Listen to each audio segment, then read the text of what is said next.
I heard it with my own ears. Why is she even still breathing? The laugh that followed wasn't loud, just sharp enough to cut something deep in me. I stood behind the wooden fence, holding a glass dish of apple crisp, still warm.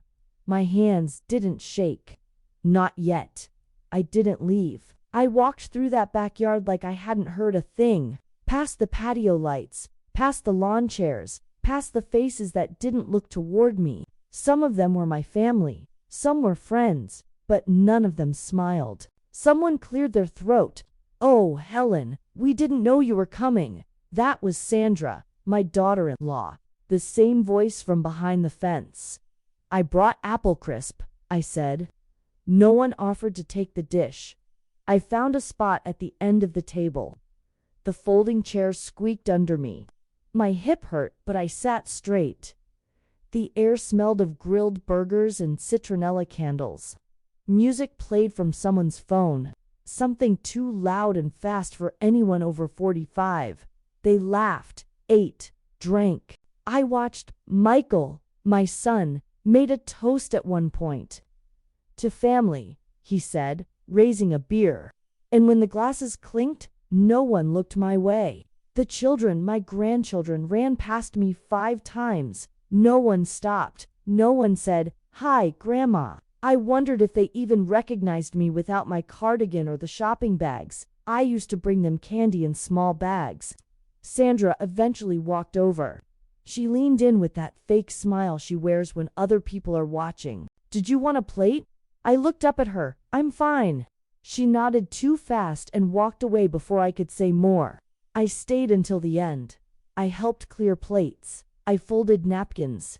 I wiped the sticky table with a wet paper towel while the others started going inside.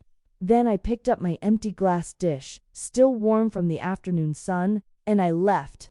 Not in anger, not in sadness, but with a choice. The next morning, I made coffee in my smallest pot. Just 1 cup. I sat at the table by the window, the same table where Michael used to do his homework. Legs too long for the chair? Back then, he needed me. Now, he just put up with me barely. I didn't talk to anyone that Sunday. The apple crisp dish was clean, dry, and put away. I left the house once to get the mail, but I didn't open the letters. I wasn't ready to see his name on the gas bill again. That house, their house, was mine once. The down payment, at least. $50,000 from my savings account back when I believed in second chances and family help. "Just to help you get started," I'd said. No strings attached. No place at the table either. The paperwork was still in my filing cabinet. I'd never needed to look at it before, but now I wanted to see. Not the numbers. I knew the numbers, but the names. Whose name was on what? Who really owned what I'd given? I pulled out the folder labeled Michael House. Inside, I found the purchase papers, the deed, the signed letter I'd written, giving the money with no need to pay it back.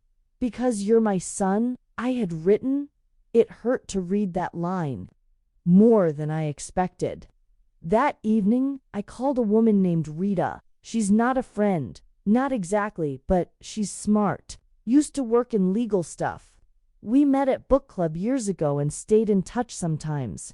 I told her I had questions about property, gifts, and legal documents.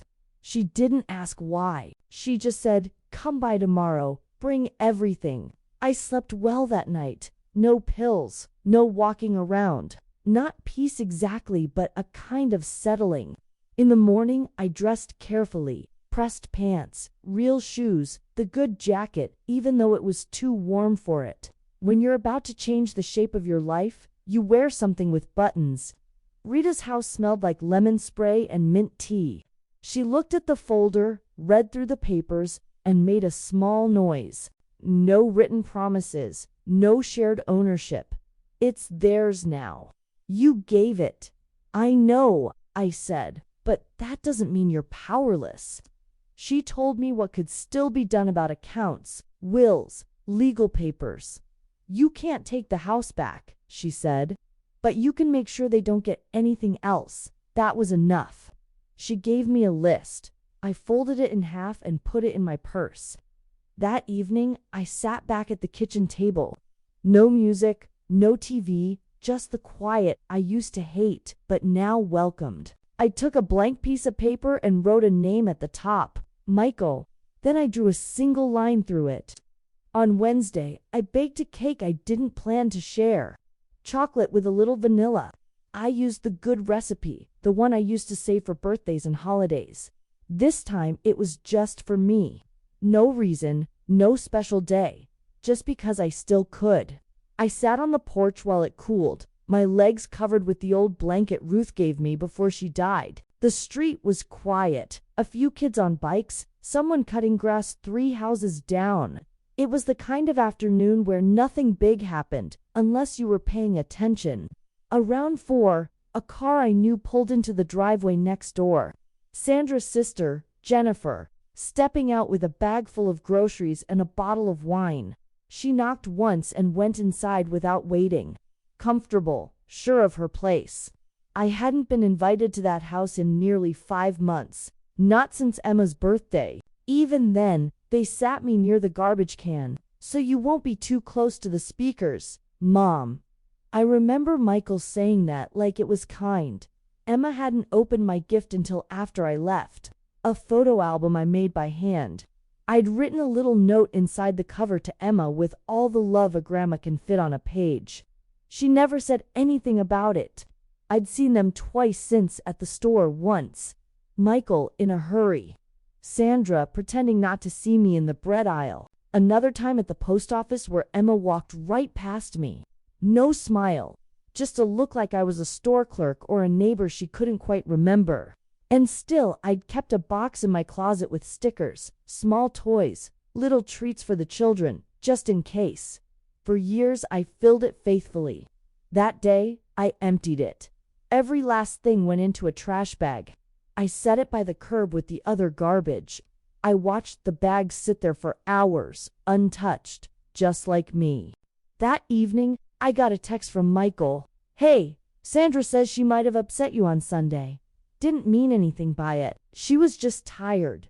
You know how parties can be. I read it twice. Then I deleted it. Not replied, deleted.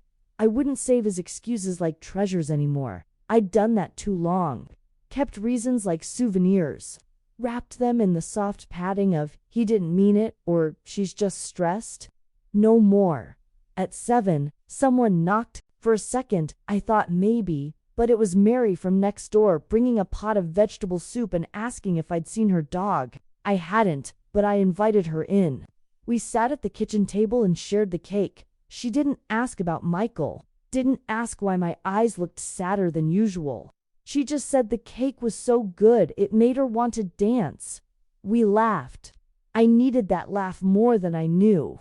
Later, after she left, I picked up a photo from the shelf in the living room. Me and Michael, 1989. He was 9, missing a front tooth, smiling like I was his whole world.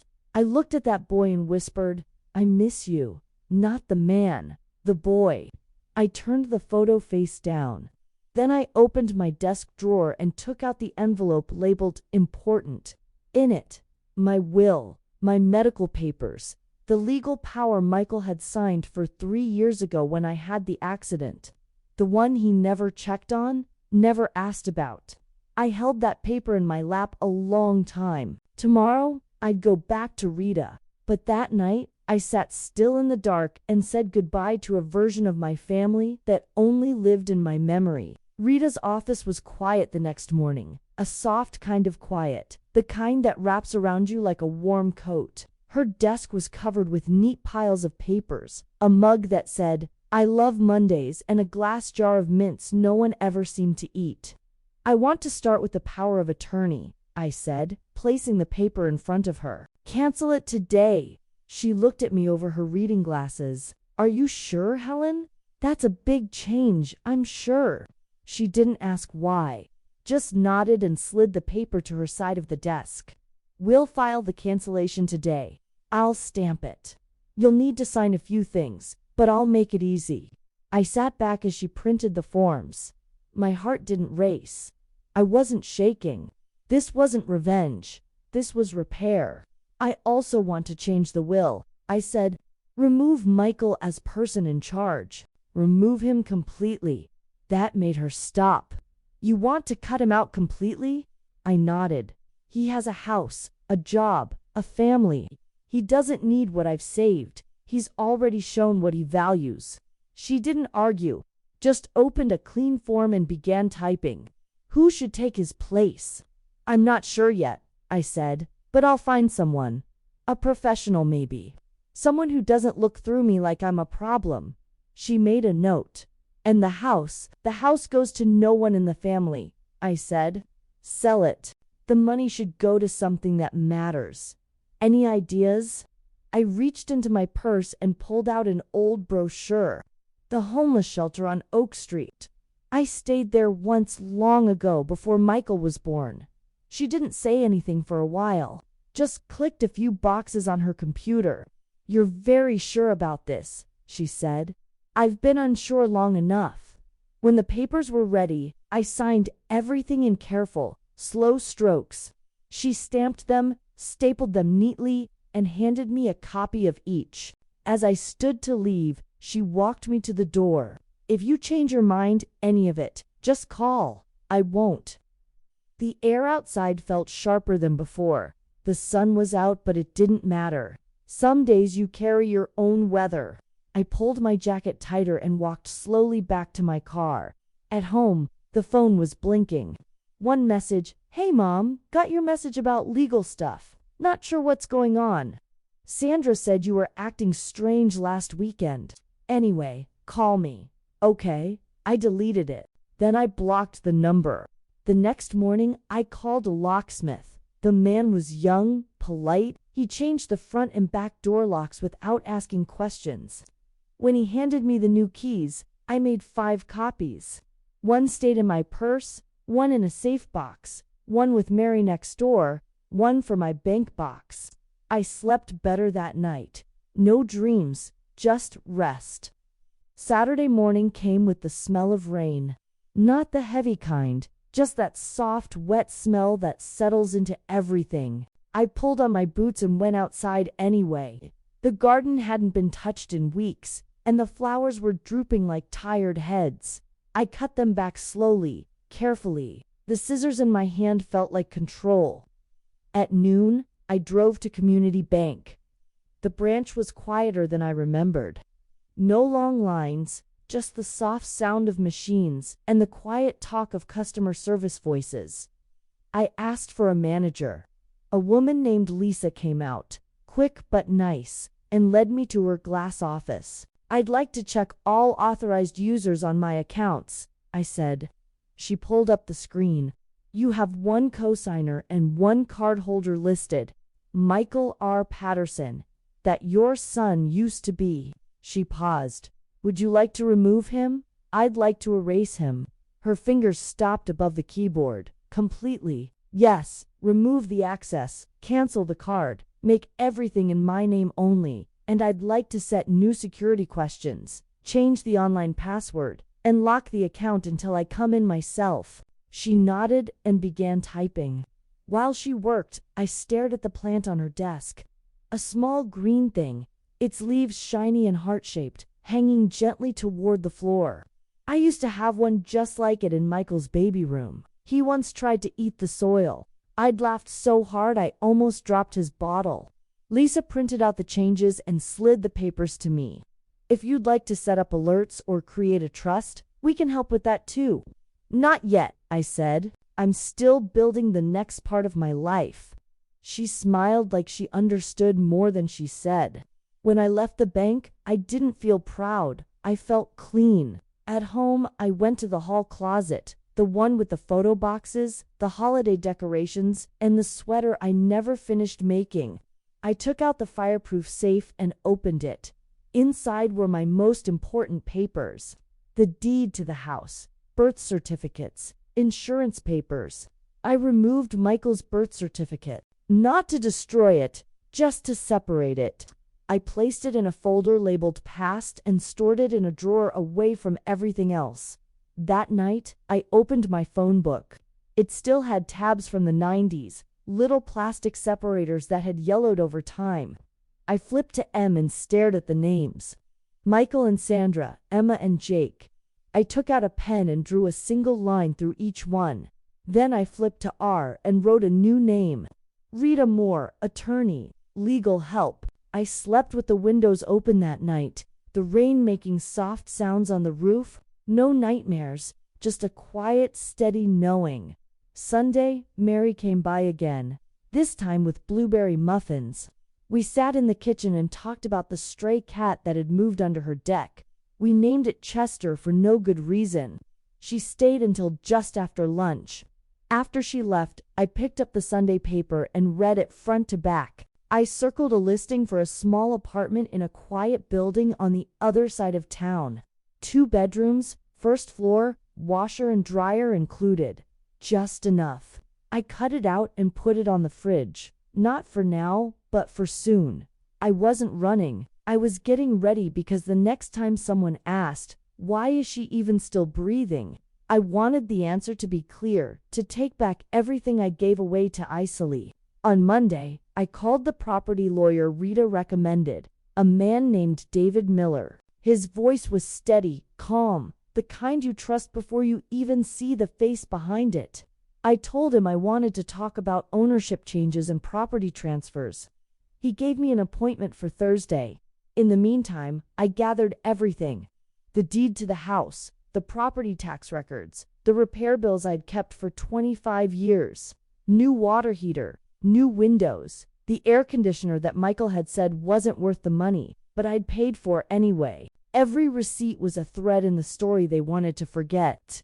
I made clean copies. I labeled folders. When I was finished, my dining table looked like the war room of a woman no one had expected to fight back.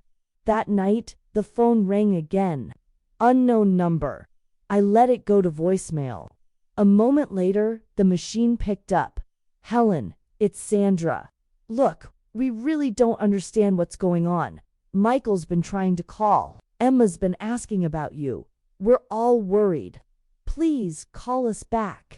I turned off the machine. The lie hung in the air like old smoke. Emma hadn't said a word to me in weeks, not even on my birthday, which came and went with nothing but a Facebook post from Sandra that said, "Hope it's a good one," under a photo of their cat. It was the same birthday where I sat in my kitchen alone and made myself a single cupcake just to mark the day. They weren't worried. They were bothered. And there's a difference. On Thursday, I put on my blue sweater, the one with the pearl buttons that still shined when I held them up to the light. I arrived at David Miller's office 15 minutes early. His secretary offered me coffee. I said no. My hands didn't need caffeine that day. David was kind in a quiet, smart way. The kind of man who listens more than he talks. I liked him right away. I want the house to be in a trust, I said once we were sitting. No one in my family has access. Not now, not later. He nodded. A living trust is simple. You'll be the person in charge and the one who benefits for now. When you pass, it can go wherever you choose. I want it sold. Everything turned into money. The money goes to the Oak Street homeless shelter completely. He raised an eyebrow. No family inheritance? No, he didn't push, just wrote it down. I also want to remove Michael from any and all papers where he might be listed as someone who gets things. Bank accounts, insurance, healthcare decisions, all of it. I'll prepare the papers. He said we can stamp them in-house. You'll need to update your will to show these changes, too. I've already started that with my estate lawyer. He smiled, a small turn at the corner of his mouth. Then we're just making it official. We worked for almost 2 hours going over rules, signing forms, setting up backup plans. He explained everything with patience and care. When we were done, he handed me a thin folder. "This is your trust packet," he said. "Keep it safe. Everything else we'll file this week." I thanked him and left the office with a strange sense of strength, like my back had real weight again. On the way home, I stopped by the bakery on 2nd Street. I hadn't been in years. The girl behind the counter was new. She called me sweetie and gave me a free cookie for being nice. I bought a lemon cake and ate it in the car, the sunlight warm on my hands through the window. At home, I sat in the quiet and read through the trust papers. My name, my signature, my rules, no holes, no weak spots. For the first time in months, maybe years, I didn't feel like someone waiting to be picked. I had picked myself. Later that evening, just as the sky began to change, a car pulled into my driveway. Michael, he got out slowly like he wasn't sure if he'd be welcome. I didn't open the door. He knocked once, then again. Finally, he called through the door. Mom, please. I don't know what's happening. I sat on the couch, hands in my lap. You changed the locks. You blocked my number. I just want to talk. He sounded less mad than confused, like someone trying to find the directions after realizing he's no longer holding the map. Just tell me what's going on. I didn't answer. After a while, he left. I waited 10 minutes before I stood. I watched him from the window as he backed out slowly, his face tired behind the wheel. Then I sat back down and made myself a cup of tea. Sugar, no milk. My mother always said, if they don't hear you speaking softly, they'll hear the silence louder. The front yard hadn't looked this neat in years. On Friday, I cut the bushes, swept the porch, even changed the broken bulb above the door. Not because anyone was coming, because I was leaving eventually, and I wanted the house to know I hadn't stopped caring. It wasn't the house's fault. I'd lived in it for 47 years, moved in when Michael was 6, back when his favorite thing was to line up his toy cars along the window and name them like friends. This one's Tommy and this one's Mr. Johnson. It had been my dream house once. 3 bedrooms, a big front window, a small attic I turned into a craft room. I'd painted every wall myself. Fixed the kitchen floor after Frank died. Learned how to replace the fence boards when the neighbors said I should just wait for my son to help. I stopped waiting a long time ago. That afternoon, I walked through each room with a notebook. In the guest room, an old chest I'd once offered to Michael and Sandra when they needed furniture. They said it was too old-fashioned. In the hallway, a framed cross-stitch from my sister that said, "Love lives here." It had been hanging so long, the wall behind it was cleaner than the paint around it. In the back bedroom, Michael's old room, the curtains were still the ones with little cars. I'd meant to change them years ago, but something always got in the way. The closet still held a dusty box of comic books in a shoebox labeled private. I didn't open it. Instead, I sat on the edge of the bed and looked out the window. The oak tree in the backyard was leaning now. Time had pushed it sideways, but it still grew leaves each spring stubbornly, like it didn't know it was old. I stayed there for almost an hour, remembering the time Michael climbed that very tree and got stuck, crying like a baby until I came out barefoot and angry, pulling the ladder behind me. The way he hugged me afterward, shaking with leftover tears. "Don't tell anyone," he said, and I never did. I remembered the first time he came home with Sandra, the way she looked around my house like it was a hotel that hadn't been cleaned yet. "It's nice," she'd said. I remembered holding Emma for the first time, her cheeks red and wrinkled. Michael had actually cried that day. "She's perfect," he whispered. I remembered the Christmas when Sandra told me not to bring food because the kids don't like old people food, and how I brought a cake anyway. Emma never tried it. Jake said it tasted funny. They laughed. That was the year I stopped baking for their holidays. But I never stopped baking. I stood up and wrote in my notebook, "Leave the curtains. Take the blanket." In the kitchen, I opened the cabinet above the stove. My baking cabinet. Everything still in its place. Vanilla, cinnamon, brown sugar, the heavy measuring cups Frank bought me for our 12th anniversary.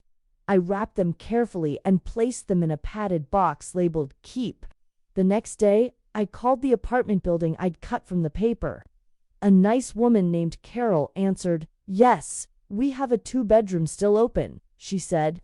"First floor, lots of light, and it's quiet." mostly older people and teachers. Do you allow pets? We do. I don't have a pet, but I liked knowing I could. I set up a visit for Tuesday. That night, I sat on the porch with a blanket and a mug of tea. The street was still, a few porch lights across the way, a wind chime making soft sounds next door. I thought of all the nights I'd sat here waiting for headlights, for footsteps, for someone to remember I was alive. But not this night. This night I was just sitting. No hoping, no hunger. Just me in the cool air with my name still mine and my home still quiet. I thought about Michael. I didn't miss him. Not exactly. I missed the idea of him. The son who built block towers on my coffee table. The boy who held my hand too tight crossing the street. That boy had disappeared long ago, replaced by a man who couldn't see past his own needs, his own schedule. Maybe someday I'd cry for him properly, but not now. Now I had packing to do. The call came on Sunday evening, not from Michael, from Emma. "Hi, Grandma," she said. Her voice was smaller than I remembered. "Is this still your number?" "It is." A pause. I found it in one of Dad's old phones. He didn't know I was looking. I waited. I wanted to say I'm sorry for the backyard. For everything, really. I didn't rush to make her feel better. That feeling, the one to protect others from their shame, had lived in me a long time, but I'd kicked it out recently. "What are you sorry for?" I asked gently. She took a breath. "For not talking to you, for pretending not to see you at the post office, for laughing when Mom said what she said. It wasn't funny. I just ... double quotes." She stopped. "You just wanted to fit in." I finished for her. Yes, I didn't forgive her right away. That's not how real apologies work. But I did say, "Thank you for calling. Can I see you?" she asked. Just me. I thought about the toy box I'd emptied. The Christmas cards I kept sending even when they stopped coming back. The way she used to hold my hand when crossing busy streets. "All right," I said. "Come by tomorrow after school. Just you." She let out her breath like she'd been holding it all summer. "I will. I promise." I hung up and sat quietly, my tea getting cold in my hands. Monday came gray and rainy, the kind of day that makes everything feel softer. I baked banana bread, not for anyone special, just to fill the house with something warm. At 4:15, Emma knocked. She stood on the porch in a hoodie, 3 sizes too big, and shoes with the laces undone. Her eyes were red with something that wasn't just makeup. "I wasn't sure you'd open the door," she said. "I wasn't sure you'd knock," I answered. Inside, we sat at the kitchen table. She picked at the bread. I poured tea. "Mom says you've gone crazy," she said, not meanly. "That you're cutting us out." "I'm not cutting. I'm choosing," I said. "There's a difference." She nodded like she almost understood. "I don't hate you," I added. "I don't hate you either," she whispered. "I just ... I think I copied how they acted, and I didn't question it until I started missing you." The sentence folded something inside me. "I want to come back," she said. "If that's allowed." I looked at her, this girl who still had the same eyes as Michael at 9 before the world taught him how to be mean. "You can come back," I said, "but not for cake, not for gifts, only for truth. I can do that." She stayed an hour. We didn't talk about Michael or Sandra, just school, books, a dog she wanted but wasn't allowed to get. She left with a second slice of banana bread wrapped in foil. After she walked down the driveway, I watched her until she turned the corner. I didn't feel hopeful. I felt honest. That night, I wrote in my journal, "Maybe some doors don't need to be slammed, just gently locked from the inside with a window left open for the ones who come alone and knock with care." The next few days passed quietly. I packed slowly, one drawer at a time, one memory at a time. Not because I was sentimental, but because I wanted to know what I was keeping and why. If something didn't make me feel stronger, it didn't come with me. The apartment visit was set for Thursday afternoon. That morning, I woke up early and made coffee strong enough to wake the dead. I wore pants and a nice shirt, not because anyone would judge me, but because starting a new chapter deserves clean clothes. The apartment building was simpler than the picture made it look, but it felt right. Brick buildings, neat flower beds, a bench under a maple tree. Carol, the manager, greeted me like she already knew who I was. "First floor," she said, unlocking the door to apartment 2, south-facing windows. "Neighbors are quiet, heat's included." The space was small, yes, but honest. No pretense, no echoes of voices that had grown cold. Just clean light and walls waiting for new stories. I stepped into the kitchen and ran my hand over the counter. It wasn't granite, but it was mine. The stove had only 4 burners, and the fridge hummed softly like it was keeping a secret. I liked it, I said. Carol blinked. "You don't want to think about it." "I already have." By that evening, the paperwork was signed. I put down the deposit and set my MOVIN for the 1st of the month. 3 weeks, enough time to leave with care, not rush. That night, I sat in the living room among half-filled boxers and wrote out a new address book card. Helen Patterson, 245 Willowview, apt to a no forwarding for Michael.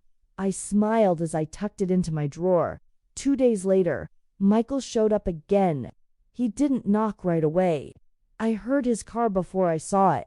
The engine sat running for a while out front as if he was practicing something behind the wheel. When he finally stepped onto the porch, I met him at the door. I didn't open it. "You blocked me," he said, not angry, just confused. "You changed everything." "Yes. Why?" I didn't speak right away. I looked at his face, older than I remembered. Or maybe I just stopped seeing him clearly years ago. I heard what Sandra said. I told him in the backyard and I heard you laugh. He shifted. "I didn't mean it. You know how she is. She talks without thinking. It was a joke." "No, Michael. A joke has to have a point. That was just meanness wrapped in silence." "I didn't know you were there," he said quietly. "That's exactly the problem." He blinked. "So, that's it? You're erasing me over one bad afternoon?" I wanted to laugh. One afternoon? The afternoon was just the last straw in a pile built over years. Years of being pushed aside, ignored, forgotten, tolerated. A life where I was useful but never wanted. "I'm not erasing you," I said. "I'm just finally choosing myself." He frowned. "Emma said you're letting her visit." "I am." "So? She gets a pass." "No, she asked to come back. You waited until your name started disappearing from papers." His face got tight. "This is about money." "No, this is about respect." He looked past me into the hallway. Maybe he expected to see the old table with his school photos still framed, or the basket of holiday cards I used to keep. But the hallway was clean, empty.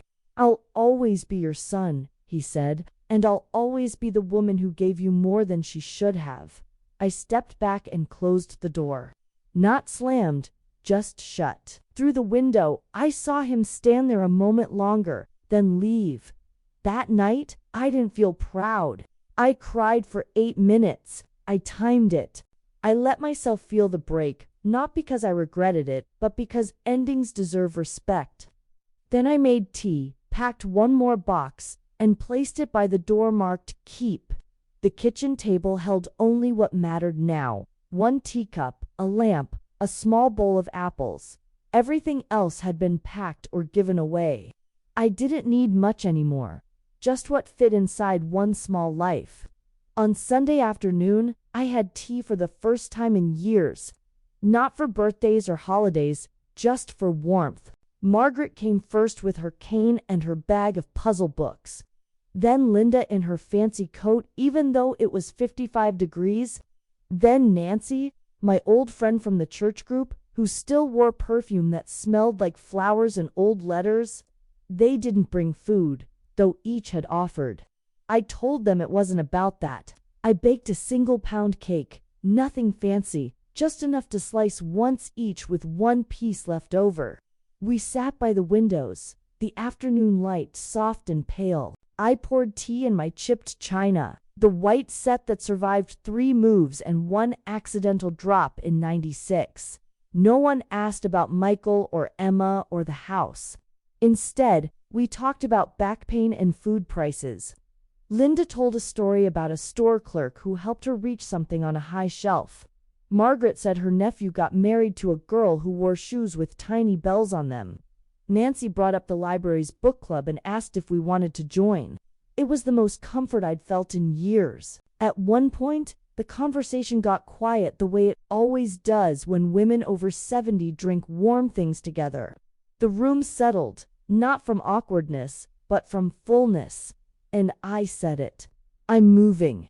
3 sets of eyebrows lifted, but no one interrupted. I found a small place across town. I'll be gone by the end of the month. Linda leaned forward. Does your son know? He doesn't need to. Margaret nodded as if that was all the explanation needed. They stayed another hour, helped wash cups, wrapped the extra slice of cake in foil, said they'd call soon. When they left, the house was still, but not empty. I walked through each room again, this time not as a goodbye, but as a blessing. In the hallway, I stopped by the shelf where I used to keep framed photos of Michael's family. Weddings, birthdays, first days of school. I'd already packed most of them away, unsure if I'd want to hang them again, except one remained, a picture of me and Frank, taken by a neighbor when we'd finished painting the front steps. We're both covered in paint, holding brushes like flags. He's laughing. I'm squinting into the sun. I took the photo and wrapped it in a kitchen towel. It went into the box labeled Essentials. Later that night, I opened my journal and wrote, 3 women drank tea in my kitchen today. No one interrupted. No one explained. No one corrected. We just existed together. That entry meant more than all the Christmas letters I used to write, filled with fake happiness and forced gratitude. The next morning, I awoke to a voicemail from Sandra. Short, cold. I heard you spoke to Emma and Michael says you've been mean. If this is your way of getting attention, it's really pathetic. I played it once, then deleted it. Mean, that's what they call the woman who finally spoke up. That's what they called silence when it no longer helped them. I opened the back door and stepped into the yard. The air smelled of wet leaves and the faint sweetness of old grass. I walked barefoot through the patch of lawn I'd cut myself for decades. At the far corner where the garden used to be, the dirt was still dark. I knelt slowly, ignoring the pain in my knees, and dug my fingers into the soil. I planted 4 sunflower seeds from an old paper packet I'd found while packing. Just for, not to bloom, but to mark something. The doorbell rang at 10:45 a.m. sharp on Wednesday. I knew it wasn't the mailman. He came at noon, give or take. And it wasn't Mary, who knocked like she was always halfway sorry. No, this knock was practiced. Polite. When I opened the door, Sandra was standing there in heels too high for the weather, and a coat the color of old bones. Her lipstick was perfect, but her eyes were tight. Helen, she said like she was reading the word off a list. Sandra, she didn't ask to come in. She stepped past me like she still lived in the story where that was allowed. I closed the door behind her. Slowly, carefully, she stood in the middle of my living room like someone getting ready to give a speech, her hands held too tightly in front of her purse. This is getting out of hand, she began. You've blocked Michael. You've changed your accounts. Emma is sneaking around to call you. And now I hear you're moving. All true, I said calmly. She blinked, thrown for a moment by the lack of fight. We're your family, she said, putting weight on the word like it was a weapon. You can't just erase us because of a bad day. I studied her. The way she wore anger, like jewelry, shone, not felt. It wasn't one bad day, I said. It was years of polite dismissal, of weak invitations, of being tolerated instead of welcomed. one day just pulled the curtain back. Her jaw tightened. We never asked you for anything. That's the problem. You never asked. You just expected. I don't know what Michael ever did to deserve this, she snapped. He's a good man. Good men don't laugh when someone wonders why their mother is still breathing, I replied, my voice steady. She took a step closer. You think you're punishing him. You're punishing Emma. She's confused, hurt, and you're using her to prove some kind of point. That made me pause, not because she was right, but because of how Isley guilt still knew my name. I took a breath. Emma came to me alone. She's 17. She knows what a closed door feels like. Sandra scoffed. You've always made things dramatic. No, I've always made things work, I said, sharper now. The down payment on your house, the babysitting, the dinners, the last-minute rides, the quiet endurance at birthdays when I was placed behind decorations so I wouldn't mess up the photos. She turned, pacing. You're making things up. You've always been difficult. I smiled then, but not kindly. Is that what women become when they stop giving away their silence? Her mouth opened, closed. Then she spotted the packed boxes stacked near the front door. You're really doing it. I am. And what happens when you're alone in that little apartment? When no one's left to check on you? When Emma forgets to call? I'll still have myself, I said. And I'd rather be alone with honesty than surrounded by people who flinch at my presence. She looked around as if the house might help her win, as if the walls might join in. You're throwing everything away. No, I said, picking up the folder with my trust papers and placing it on the table. I'm finally choosing what to keep. Sandra stood there a moment longer. Then she picked up her purse and walked toward the door. Before she left, she turned. Don't expect us to come running when you change your mind. I'm not running, I said. And I won't. The door closed behind her like punctuation. Later that evening, Emma texted me a single line. She came home mad. You okay? I wrote back, perfect. Some doors need closing, Emma. It doesn't mean you're on the other side. She sent a heart emoji followed by, still bringing brownies Thursday. Don't change your mind. I didn't, and I wouldn't. The papers were ready. Rita called Thursday morning. Everything's signed, filed, confirmed. The trust is active. Your accounts are protected, and your will is updated. You're now the sole decision maker of every inch of your life. Thank you, I said, 2 words that held more weight than most promises. I'm proud of you, Helen. I smiled into the phone. Funny how many people say that only after you start saying no. By noon, I was at the bank, folder in hand, handing over the final forms. The clerk was young, barely 26, but she treated the papers like something sacred. I liked that. We'll update the beneficiaries right away, she said, and this removes your son from all shared access. It does. She nodded with the kind of calm efficiency I once mistook for coldness. Now I understood. She was simply ready like me. Afterward, I walked 3 blocks to the post office and picked up a key for a new P.O. box. When they asked for a forwarding address, I declined. Anyone who truly needed to find me already knew where I was. Back at home, the afternoon light was soft through the curtains. I made a fresh cup of tea and pulled out the last envelope. My medical directive, a copy for my new doctor, another for the safe box. It felt like sewing the final thread in a dress I'd been fixing for years. At 3:45, Emma arrived. She brought chocolate brownies in a plastic container and a magazine with a quiz on what type of tree are you. We sat on the porch eating brownies and circling answers in pencil. I was apparently an oak, quiet, strong, easily overlooked. Emma was a willow, flexible, and hard to break. She read aloud, grinning. That sounds right. When the brownies were gone, we just sat. She swung her legs lightly under the bench. Dad says you're turning your back on family. I didn't respond right away. He's hurt, she added softer. Not that it excuses anything, but it's all he talks about. Then he's finally talking about something that matters, I said. She looked down at her lap. I miss the old you. No, I said. You miss the version of me who let herself disappear quietly. That wasn't me. That was survival. She nodded. I get that now. We sat for a while longer. Then she pulled out a folded piece of paper.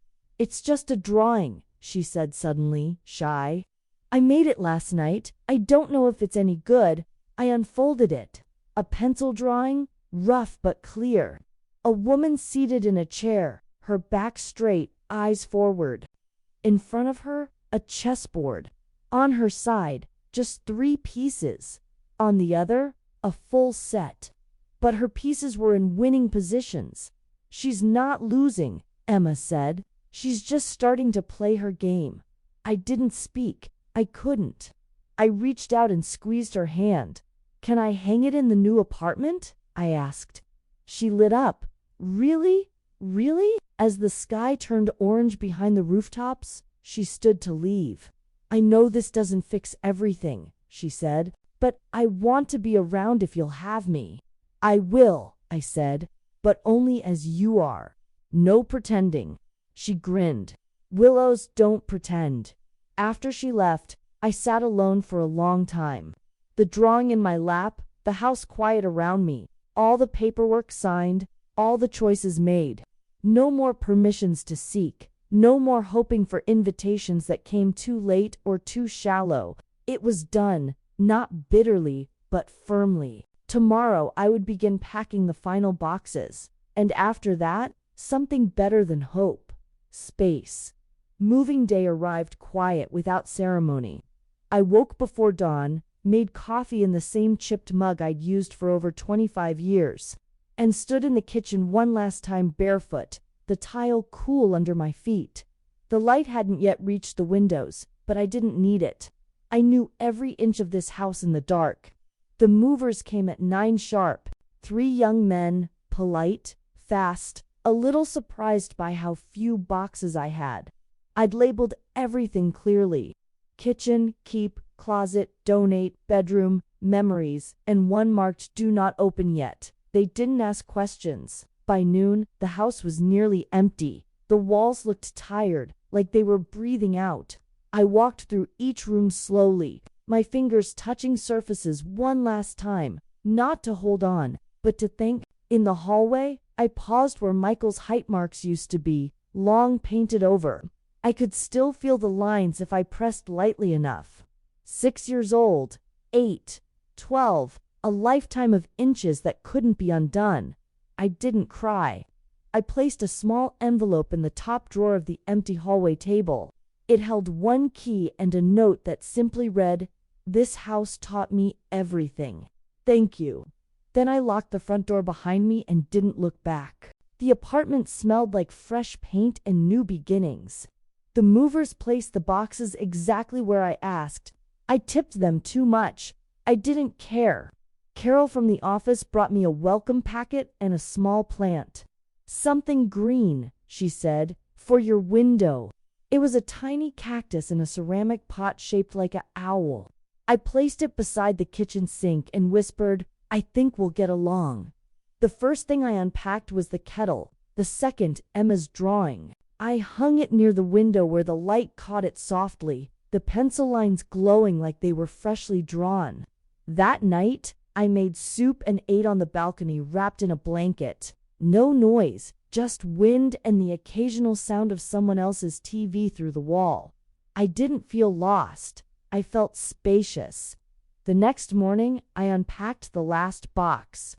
Inside were the essentials: 3 dresses, a pair of shoes, a tin of buttons I'd collected over decades, and a letter folded in thirds, yellowed slightly at the edges. Frank's handwriting, the letter he'd written me before his surgery, the one he didn't survive. "If something goes wrong, don't fold in. Stay open, stay warm, live with your hands unclenched. You have more strength than you know."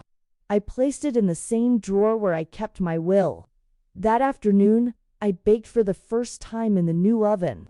Banana bread, again, by now more ritual than recipe. As it baked, the whole apartment filled with a smell so familiar, I closed my eyes and smiled. At 4, Emma arrived with her school bag and a fresh scrape on her elbow. Nothing serious, just the mark of a fall during lunch, she explained. I brought jam, she said, holding up a small jar. Strawberry and something. I thought it sounded like you. We sat at the little table by the window, 2 pieces of warm bread between us. She spread the jam thick and slow, then looked up. Is this what peace feels like? Not all of it, I said, but a corner of it, yes. She ate with both hands like she used to when she was small, crumbs falling across the napkin. She told me about a girl in her class who'd dyed her hair blue and got sent to the principal's office. About her history teacher who said like 45 times during one class. About how Sandra was furious with me for turning down a graduation invitation. She said you were making a scene of yourself. I'm not making anything, I said. I'm simply not showing up where I'm not wanted. I told her I wanted to come anyway, and she said she couldn't stop me, but she wouldn't drive me. You walked. No, I borrowed Grandpa's bike. It's in rough shape, but it got me here. That made me smile. Frank would have liked that. You can leave it locked on the balcony, I said. We'll fix it up together.